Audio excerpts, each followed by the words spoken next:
All right, and we are back here on the GSMC Sports Podcast. And for the final part of the show, we're going to talk about the Miami Dolphins. We will do a season overview on their 2024 campaign and what they've done in the offseason so far. So they finished 8-9 in their 2024 campaign. I had them going 10-7 and making the playoffs. They unfortunately fell short of that. And the main reason for that is because Tua got hurt. Tua ended up getting hurt in week 2 against the Bills at home, suffered another concussion. Did make his return in week 8 against the Cardinals, but he did miss some time. Dolphins did get off to a good start, though. They won 20-17 over the Jaguars. They had a 10-point comeback. They outscored the Jaguars 13-0 in the second half. Tyreek Hill, what a day he had.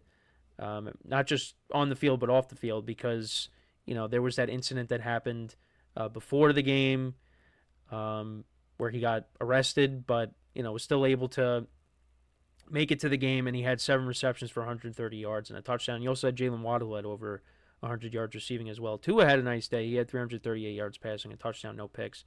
But, Dolphins got the win. Good start for them. But then everything fell apart because Tua got hurt, and even before that was not playing well. He threw 3 interceptions in the game against the Bills. The Bills dominated. James Cook ran the ball he had 78 yards rushing and 2 touchdowns, but did have a 49-yard touchdown run. The Bills, they dominated. And Dolphins left that game thinking, oh no, here we go again with Tua being out. And it didn't get any better because the offense really just went into the tank.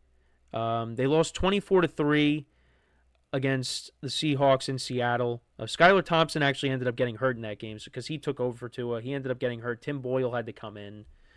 And then they played against the Titans. Tyler Huntley ended up starting that game. They lost 31-12 in that. And actually, Will Levis got hurt in that game. And despite that, the Titans were able to put up 30 points. Then they actually got on the board and won. They won in New England, so they got to 2-3 going into the bye. And then coming out of the bye, they lost 16-10 to the Colts. And Dolphin fans were like, can we please get Tua back? Which they did. And it did make a difference. And you thought the Dolphins were going to win this game. They were up 13-7 at the half, but then the Cardinals and Kyler Murray put together a nice second half. They outscored the Dolphins 21-14 in the second half. They won 28-27. So that was a tough loss. That sent the Dolphins at 2-5, and then they lost a heartbreaker to the Bills. Tyler Pass kicked a late field goal to put a 61-yarder to win 30-27. So the Dolphins were 2-6, losing some close games, and you thought, yeah, things are not looking good for them. But then they rattled off 3 straight. They beat the Rams on Monday night, which I thought was an impressive win. I thought the Dolphins' defense played really well. Then they beat up on the Raiders and the Patriots. So they got themselves to 5-6. But everybody was talking about this. Now you're going up against the Packers on Thanksgiving in Lambeau. It's cold. Dolphins have been heavily criticized when it comes to playing in cold weather. Could they get it done? We talked about that story on the football podcast when Mike McDaniel was throwing, ice cubes at people, I think. Trying to say, hey, look, we can play with anybody. And yeah, it was kind of more of the same. Tua in the game. Actually, no, he didn't turn the ball over. Well, the Dolphins did turn it over at least once. Malik Washington fumbled. I thought Tua threw a pick in this game. I guess not. But did have 365 yards passing in the game. But yeah, they didn't score a touchdown until the second half. They were losing 24-3 at the half. Then the Packers were kind of on cruise control the rest of the way. But then they had a comeback win against the Jets in overtime. Couple of touchdown passes by Tua. They got to 6-7. Then they lose to the Texans. So that basically sealed their fate with the playoffs, in my opinion. Tua did play one more game. They defeated the 49ers 29-17. Then they beat the Browns in Cleveland, but then they lost to Aaron Rodgers and the Jets the final week of the regular season. Tyler Huntley played that game because Tua, I think, was dealing with I think it was a hip injury. So, yeah, they finished 8-9. If he doesn't get hurt, I think they beat the Titans. I think they beat the Colts. And, that gets you to 10 wins, and you're probably in the playoffs. So, yeah, well, actually, the Broncos are 10-7. Maybe they don't, but, yeah, it's a disappointing year for them.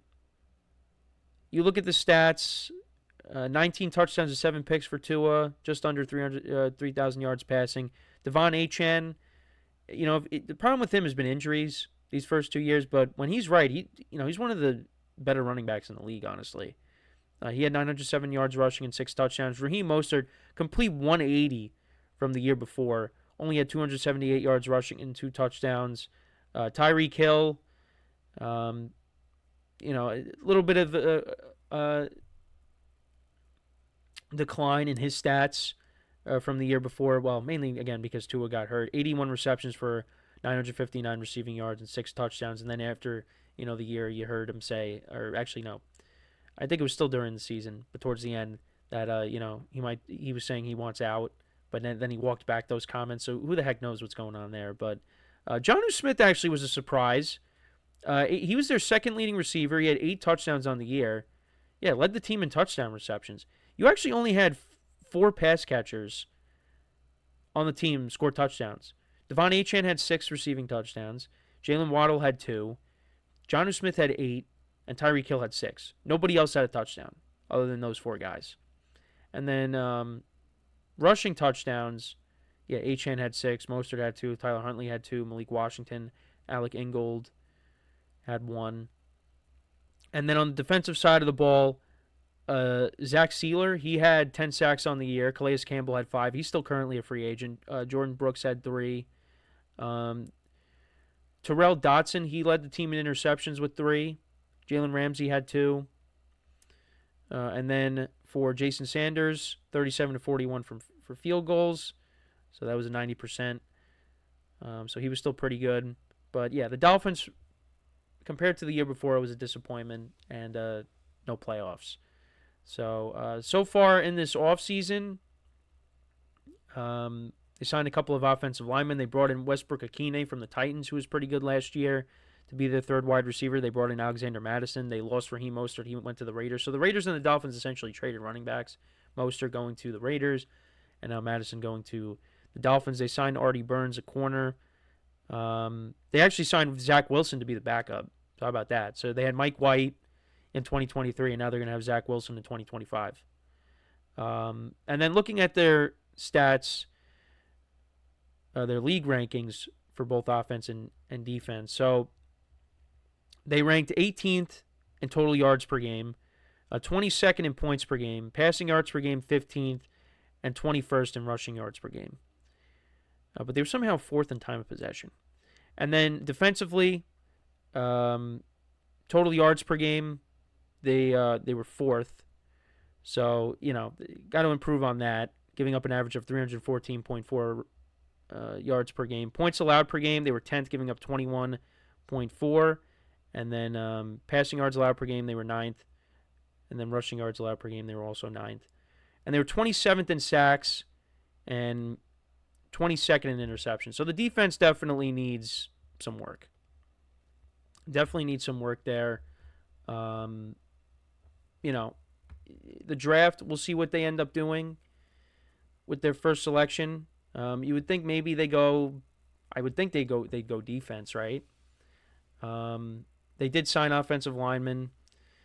They could go offensive line, could go defense. I think they maybe try to get like an edge rusher or a linebacker.